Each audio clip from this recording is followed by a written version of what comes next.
Now that we've taken a look at the overall layout of the machine, let's take a look at what it would look like to print a label. The first thing you're going to need to know is how to turn the unit on. And if you are looking at the right side of the machine, that's like to the right of that .6 here on that sort of shelf area, there is your on and off switch. I'm going to turn it so people can visually see it. So if you have that switch pressed towards you, so rocked towards you, this is turned off in the off position. If you rock it away from you, it's in the on position.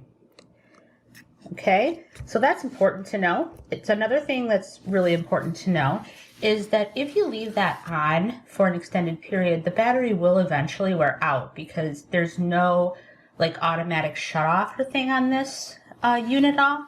So it's important to just kind of be aware that you need to really make sure that you turn it off when you're done. I'm going to go ahead and write a label now, and I'm going to call it, I'm just going to have it be test. So I'm going to just do a .6 T-E-S-T sign.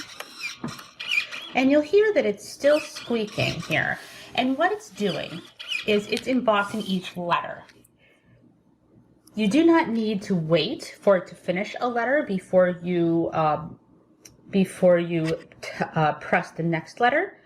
You can just type it in as fast as I did, but you do have to wait until it stops making noise before you press that cut button, emboss cut button. And what it'll do is I'm just going to turn it a little bit so maybe you can see. And here we go. It's ejecting it and cutting it off. So now I'm holding it up here, and it does say T-E-S-T with capital T. Those of you who can see, the label has a good amount of space, especially after the word. So you don't really need to make sure to include any extra spacing. The label is black as well. I don't know whether this label comes in a transparent or not, but it's important to know, especially if you can't see, that the label does appear black, and it will block out anything you place it over the top of. So just knowing that is really important.